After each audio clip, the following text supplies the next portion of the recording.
Hoje, no programa do Está Escrito, nós temos o nosso convidado especial, Dr. Rodrigo Silva, do programa Evidências do Brasil. Fique conosco. O Está Escrito começa agora.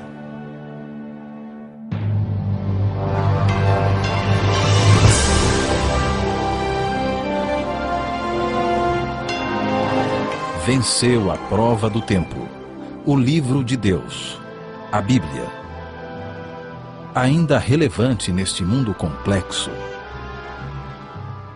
Está Escrito Canadá, partilhando mensagens de esperança ao redor do mundo.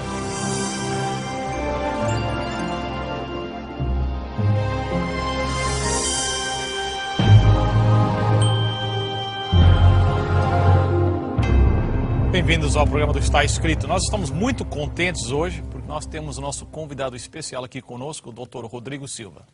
Dr. Rodrigo, muito bem-vindo ao programa do Está Escrito. É um prazer estar com vocês aqui no Canadá. Quando eu recebi o convite, eu fiquei muito feliz e estou contente por estar aqui. O prazer é nosso. O Dr. Rodrigo tem um programa no Brasil chamado Evidências. O senhor é um arqueólogo. E nós temos várias perguntas para o senhor hoje, mas quem sabe, como é a primeira vez que o senhor aparece no nosso programa, não a última, quem sabe o senhor podia dar um pouquinho de conhecimento de quem você é aos nossos telespectadores, onde é que veio, onde é que nasceu, etc. Muito bem, eu nasci em Belo Horizonte, que é uma cidade do estado de Minas Gerais, no Brasil. Sou casado, a minha esposa é professora de pedagogia, o nome dela é Lislie. E nós dois somos muito apaixonados por estudos. Eu tenho duas faculdades, duas graduações em teologia, no Colégio Adventista, e também em filosofia. Depois eu prossegui fazendo o mestrado em teologia histórica, um doutorado em teologia do Novo Testamento, a seguir um pós-doutorado em arqueologia bíblica, com especialização inclusive em Israel e na Universidade de Andrews. E atualmente estou cursando o meu segundo doutorado PhD em arqueologia clássica, dessa vez na Universidade de São Paulo, também lá no Brasil. Uau, isso é bem novo, tem conseguido bastante, graças a Deus.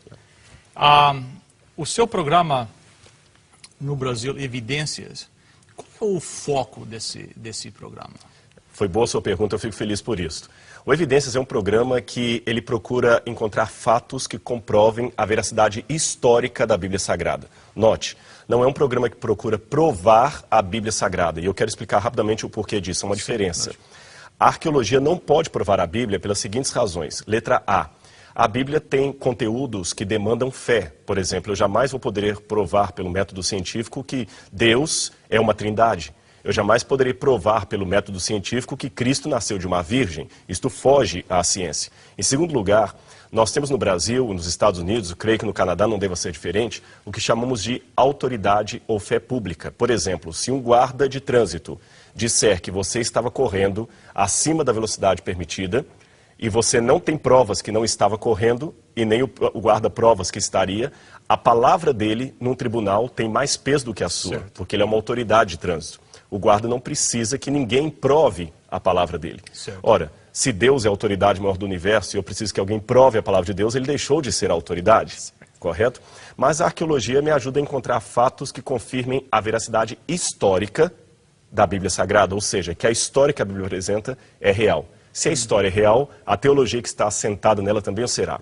Por isso, nosso programa procura não apenas esclarecer o contexto da Bíblia para aqueles que já creem, mas trazer também elementos de prova acadêmica para aqueles que não creem. E temos, graças a Deus, atingido várias pessoas de vários níveis, de várias culturas no Brasil e também no exterior, em alguns países de fala hispana que têm traduzido o nosso programa. E o seu programa passa no ar no Brasil e vai para Angola também, né? Ele passa no Brasil e Angola também em português, e também em alguns países da América Latina, como, por exemplo, a Argentina transmite o nosso programa, a Bolívia transmite na TV Nuevo Tiempo, tem uma versão dele em espanhol. Eu sei que tem havido várias discussões sobre os dados históricos na Bíblia. Então é interessante que o senhor fala que você tenta confirmar que quando a Bíblia, se eu entendi corretamente, quando a Bíblia tem uma declaração histórica, que existe um comprovante Para aquilo. Arqueológico que mostra que realmente o que a Bíblia falou historicamente está certo, né? Exatamente. Isso é que é, isso é. Não de 100% da Bíblia, e eu esclareço por quê. A história como um todo está 80% a 90% perdida em termos arqueológicos. Por exemplo, o telespectador que está nos vendo em casa certamente ouviu falar de Alexandre o Grande, Alexandre Magno. Inclusive a história de Alexandre, que Alexandre conquistou vários países, desde a Macedônia até a Índia.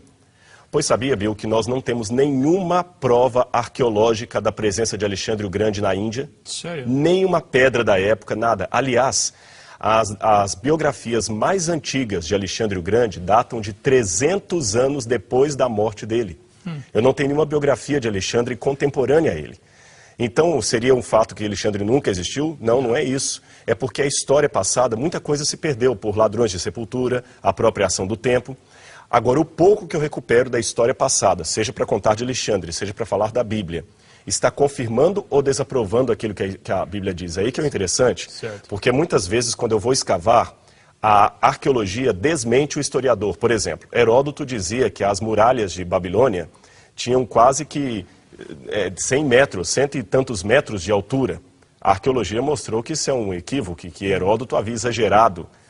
Mas quando eu vou à Bíblia, a arqueologia não mostra que a Bíblia errou nos dados, pelo contrário. Aquilo que a arqueologia consegue confirmar da historiografia bíblica comprova a exatidão histórica da palavra de Deus. E, por tabela, a doutrina que está baseada nessa certidão histórica também será verdadeira. Então, seria certo dizer que existem, por exemplo, usando Alexandre o Grande, né? Existem menos evidências históricas da existência de Alexandre o Grande do que Jesus Cristo? Com certeza. Com Mas certeza. parece que existe um padrão diferente. Exatamente. O problema, vamos fazer a comparação. Como eu falei, a biografia mais antiga de Alexandre que nós temos hoje, você pega Tácito, por exemplo, escreveu Vidas Paralelas, por exemplo, é um livro sobre Alexandre o Grande.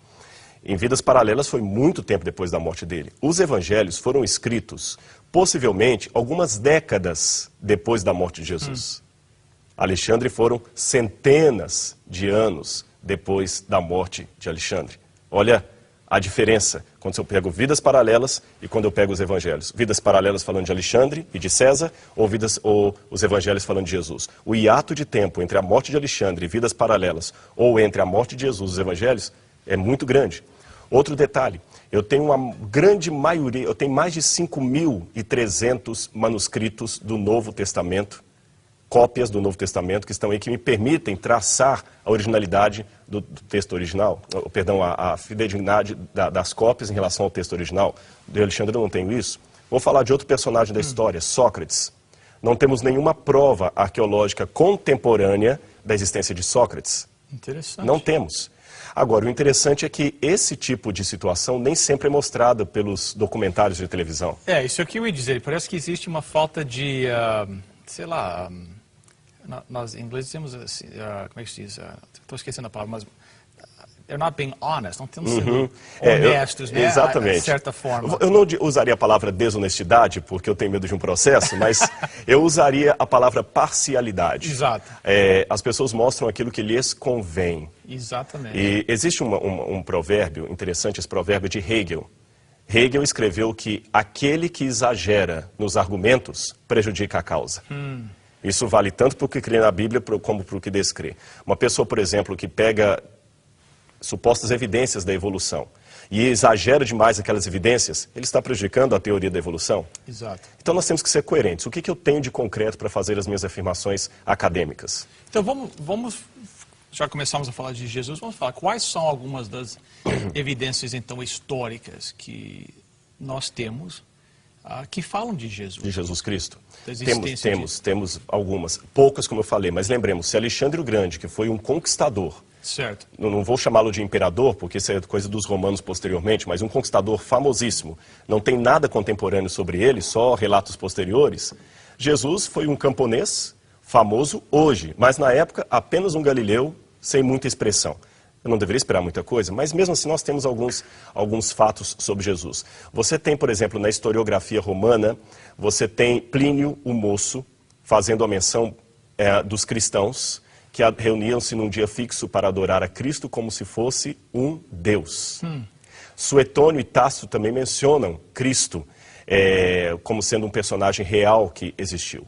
Para mim, de todas essas citações que eu poderia mencionar, a mais fantástica vem de Flávio Josefo. Flávio Josefo foi um historiador judeu do primeiro século que acabou bandeando-se para o lado dos romanos. Ele viveu na época de Tito e Vespasiano. Vespasiano e Tito, para seguir a cronologia. Flávio Josefo testemunhou a destruição de Jerusalém nas guerras que houve ali desde o ano 66 a 70 depois de Cristo. E Flávio Josefo, como entrou para a história como o homem que traiu a sua herança judaica para ir para o lado dos romanos, resolveu escrever como uma espécie de meia-culpa 2 tratados importantes: Guerras Judaicas e a História dos Judeus. Okay. E num pedaço ele fala sobre Jesus. E o texto dele diz mais ou menos assim: por esse tempo surgiu, a palavra grega é genestai, surgiu Jesus, homem santo. Os nossos profetas falaram dele, ele operou milagres, ele não usa bem a palavra milagre, ele operou coisas maravilhosas, e Pilatos, sob acusação de nossos líderes, o sentenciou à cruz. Mas aqueles que o haviam amado não deixaram de proclamar que, passado o 3º dia, ele ressuscitou e apareceu-lhes vivo. Ele era considerado o Messias, e a estirpe daqueles que o seguiram até hoje chamada de cristãos. Esse texto é tão fantástico. Esse texto fala da crucifixão, fala da ressurreição, do evangelho inteiro, que alguns críticos falaram, esse texto é apócrifo. Josefo nunca o escreveu, ele foi colocado posteriormente por escribas cristãos, mas isso não procede, porque todas as cópias que temos antigas de Flávio Josefo, inclusive uma tradução em árabe, que não tem nada de herança cristã, contém esta passagem. A única diferença é que em alguns manuscritos de Josefo traz, ele era o Messias, enquanto outros trazem, ele era considerado o Messias. E uns trazem, se é que podemos chamá-lo homem, e outros suprimem esta expressão. Então essa expressão, se é que pudesse ser chamado homem, e ele era o Messias, de fato pode ter sido um erro de escriba posterior. Mas o resto está muito bem documentado, e eu reputo Flávio Josefo como mais uma testemunha extra-bíblica da existência de Cristo. E Flávio Josefo não tinha nenhuma motivação. Assim, ele não era cristão. Não era cristão. Não era cristão, nunca foi. Não tinha nunca foi. motivo para falar isso, né? Exatamente. Interessante, não? Muito interessante. Muitas pessoas, quando nós apresentamos a Bíblia, dizem para nós, não, mas isso foi escrito. Como é que você vai saber que aquilo que você lê no Evangelho de São João hoje é realmente aquilo que estava lá? Isso, com o passar do tempo, vai sendo mudado, uns vão colocando as suas ideias. Entendeu? Como é que o senhor enfrenta essa pergunta de que aquilo que nós temos hoje na Bíblia realmente reflete aquilo que foi a intenção original, os escritos originais? Talvez os telespectadores em casa já devam ter ouvido falar de Bart Ehrman. Bart Ehrman é um americano que é especialista em crítica textual do Novo Testamento e agora escreveu um livro, Misquoting Jesus, onde ele afirma que a gente não pode confiar naquilo ali. Muita gente está comprando o livro e está virando a Bíblia de muita gente. Eu não vou ter tempo aqui para traçar todos os detalhes, mas eu quero afirmar que Bart Ehrman está errado. O mentor dele, o falecido Dr. Bruce Metzger, que era uma das maiores autoridades do mundo em crítica textual, publicou vários livros dizendo que nós podemos acertar a originalidade da Bíblia, conforme a sua pergunta. E é interessante que o próprio Bart Ehrman, quando Bruce Metzger estava vivo, escreveu um livro em coautoria com ele, defendendo que a Bíblia é acurada no sentido dos manuscritos. E agora ele está ao contrário. Então é bom que o telespectador veja os 2 livros de Bart Ehrman escritos com Bruce Metzger, antes da morte de Bruce Metzger, e o atual. Mas dando alguns exemplos assim simples, a papirologia tem provado, através de vários estudos, que nós podemos traçar com precisão 90%, 99% quase, da originalidade do Novo Testamento. Eu colocaria 1 ou 2% de textos que nós não temos certeza como era original, mas são textos que não atrapalham. Vou dar um exemplo aqui. Em Apocalipse diz, bem-aventurados os que lavam as suas vestiduras no sangue do Cordeiro. Certo. Ocorre que no grego existe a palavra istolê para vestidura. Istolê.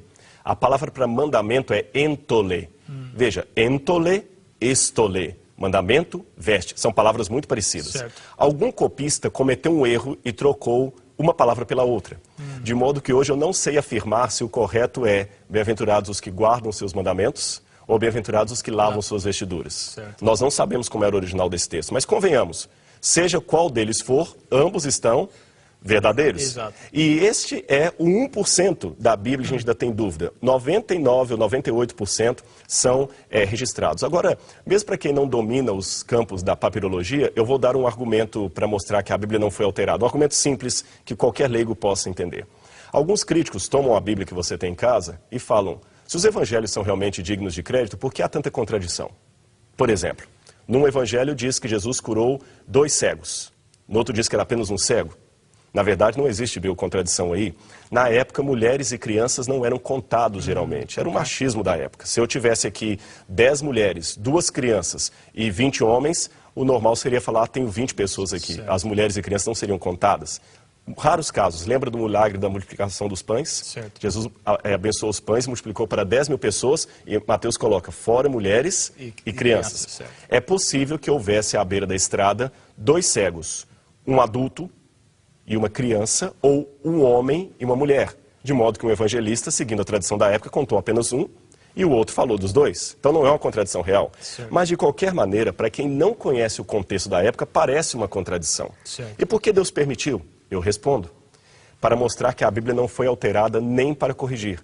Se a Bíblia tivesse sido alterada ao longo dos séculos, essas pretensas contradições não existiriam, porque a igreja trataria de ajustar. de ajustar. Certo. Então, o próprio fato de Deus ter permitido estas aparentes contradições é uma prova de que o texto não foi alterado.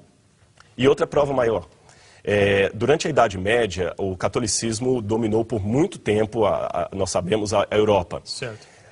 Eu não sou católico, mas eu vou aqui fazer uma defesa aos católicos, se me permitem, a católicos nos assistindo. Lógico. Se a Igreja Católica tivesse alterado dramaticamente os manuscritos na Idade Média, como alguns acusam, eu não teria dificuldade em provar nenhuma doutrina católica na Bíblia. É interessante que você não vai encontrar na Bíblia nenhum texto mandando guardar o domingo. Certo. Você manda guardar o sábado. Exato. Se Deus não tivesse preservado a Bíblia dele, durante a Idade Média, a Igreja Católica teria mudado o sábado para o domingo na Bíblia. Certo. Eu teria um capítulo em Atos falando da ascensão de Maria ao céu. Certo. Essas coisas não existem, a Igreja Certo. apela para a tradição. Então são argumentos leigos, fora da papirologia, mas que eu poderia dar para dizer que a Bíblia não foi alterada. Se fosse, as contradições não existiriam e todas as doutrinas medievais da Igreja Católica estariam inseridas no Novo Testamento. Ela teria sido tudo polida, né? Todo polido, exatamente. Agora, nem todos os manuscritos fazem parte da Bíblia, que existem os tais livros Os apócrifos. Os apócrifos. Uhum. Então, o que é um livro apócrifo e como é que foi decidido quais é que faziam parte das Sagradas Escrituras e quais é que não? Bom, vamos então usar a nomenclatura. Apócrifo tem 2 significados. Ok. Quando a gente usa na linguagem protestante ou judaica, tem um significado. Os católicos dão outro significado. Primeira coisa é o cânon do Antigo Testamento. Os judeus não usavam a palavra cânon. Mas nós rastreamos pela história dos judeus que eles já tinham determinados que livros eram inspirados por Deus e que não eram. Em hebraico tem uma expressão, livros que sujam os dedos. É uma expressão idiomática para referir aos livros que são sagrados, que são de inspiração divina. Então os judeus produziram muitos livros, mas nunca consideraram sagrados. Por exemplo, havia o livro de Enoque, pseudepígrafo de Enoque, mas nunca consideraram um livro sagrado. A ascensão de Moisés nunca consideraram sagrados. Os judeus já sabiam que livros foram de inspiração divina E quais não. Certo. Então nós temos, por volta do ano 90, já é uma evidência histórica de que o Concílio de Jâmina reafirmou um cânon que, segundo alguns estudiosos, já estava fechado desde a época de Esdras, no Antigo Testamento. Na época de Jesus falava-se da Tanar. Tanar seria a Torá, a lei, os profetas, Nabi, e também os escritos. Ketibim, né, a Tanar, que eles falam. Então, seria a divisão da Bíblia do Antigo Testamento. Os cristãos já receberam esta parte da Bíblia pronta, fechada. Certo. Quando homens inspirados por Deus começaram a escrever o Novo Testamento, eles também sabiam que estavam escrevendo palavra do Senhor e quando não estavam. E isso já estava muito claro na igreja. Muitos dizem que foi o Concílio de Nicéia que fechou o cânon. Isso é um absurdo. Nós já temos o cânon decidido desde o 2º século. Você tem o cânon muratoriano. E muitos livros ainda demoraram foram muito estudo e oração, por exemplo, Apocalipse faria parte ou não. Certo. Quando esses escritos foram então colocados no cânon, a igreja determinou quais seriam então de Deus e quais não seriam. Jerônimo, no 4º século, estava traduzindo a Bíblia para o latim. E quando ele o fez, o Papa Dámaso pediu para ele acrescentar aqueles livros do Antigo Testamento apócrifos, não inspirados, que seria o livro de 1ª e 2ª Macabeus, Judite, Baruch, o Sirácida e outros mais, que hoje compõem a Bíblia Católica. E Jerônimo, no princípio, se recusou, mas o Papa insistiu. Então, Jerônimo acrescentou aqueles livros não inspirados, mas colocou uma nota. Esses livros foram colocados segundo a tradução de Teodosidão, mas não fazem parte do cano original. Jerônimo escreveu isso aí, para deixar claro que não eram livros inspirados, inclusive complementos ao livro de Daniel e ao livro de Esther também. Não eram partes inspiradas da Bíblia. Esses livros, a Igreja Católica chamou-os de deuterocanônicos. Então, a própria Igreja reconhece que foram livros que ela canonizou no segundo processo. Okay. A palavra apócrifo vem do grego apókrofos, significa aquilo que é escondido, que é oculto. Por quê? Porque são pessoas que realmente escreveram no anonimato, ou valendo-se do nome de uma outra pessoa, ou trazendo memórias. Os livros apócrifos podem conter informação histórica valiosa. Por exemplo, o livro dos Macabeus conta o que os judeus passaram ali no período intertestamentário. Então eu estudo os livros apócrifos como história, mas não como fonte de doutrina. Interessante. Então o nosso telespectador que está assistindo pode ter confiança que a Bíblia que eles leem, que nós estudamos juntos, semana após semana, é realmente a palavra de Deus que tem sido preservada, com certeza, através dos séculos, né? Chega um ponto também que é fé também, né? Que a história, as evidências chegam até um ponto, né? Mas a um ponto também nós temos que acreditar que é a palavra de Deus. Uma das grandes evidências para mim é o poder que este livro tem para transformar as vidas, com né? certeza. Muitas vidas têm sido transformadas e eu não conheço nenhum outro livro que tenha o poder de fazer isso. Rodrigo, nós estamos com uns 3 ou 4 minutos até o final do programa. Quem sabe você tem um pensamento-chave para encerrar a nossa conversa aqui hoje? Muito bem, eu agradeço. E convido você que está em casa a que leia a palavra de Deus.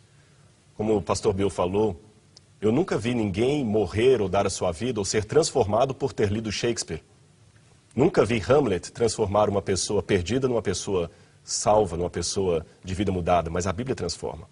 Uma vez um casal estava resolvendo ler a Bíblia para tentar salvar o seu casamento. Depois de uma semana de leitura, o marido virou para a mulher e disse: se esse livro estiver certo, nós estamos errados. 2 semanas depois, lendo a Bíblia, ele falou: meu bem, se esse livro estiver certo, nós estamos perdidos. Mas na 3ª semana ele concluiu maravilhado: se esse livro estiver certo, nós podemos ser salvos. E eu informo para você com toda a convicção da minha vida, esse livro está certo e nós podemos ser salvos. É a palavra de Deus dada ao ser humano. Descubra a Bíblia, descubra o Deus da Bíblia e deixe-o transformar a sua vida. Obrigado, Dr. Rodrigo. Nós, daqui a alguns instantes, vamos ter uma palavra de oração. Vou pedir que o senhor ore com os nossos telespectadores, mas nós vamos oferecer um curso bíblico para os nossos telespectadores. É um curso por correspondência. Se eles querem, pode ter um professor ir à casa deles e eles vão eles vão num estudo bem sistemático através da palavra de Deus e eles vão começar a sentir na sua vida essa transformação que vem através da palavra de Deus. Doutor Rodrigo, muito obrigado pela sua presença, as informações foram muito interessantes. O senhor vai voltar mais para o nosso programa. Eu sei que o senhor tem muita coisa para nos contar.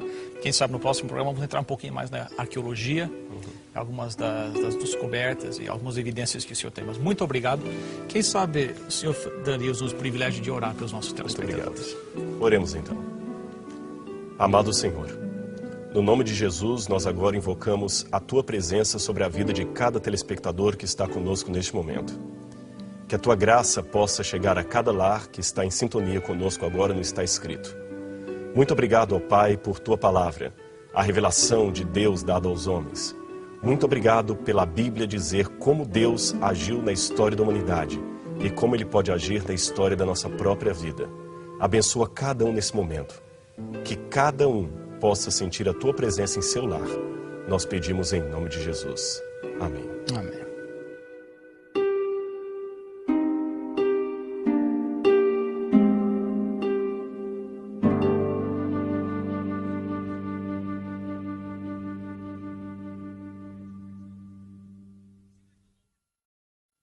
Bem, chegamos ao final de mais um programa. Dr. Rodrigo, muito obrigado pela sua presença aqui e pelas informações muito importantes que o senhor compartilhou conosco, nossos telespectadores. Aguardamos a sua volta. Obrigado. E aos nossos telespectadores, lembre-se do nosso website, estaescrito.ca. Lá, várias coisas tem lá à sua disposição. Tem onde você pode mandar um pedido de oração.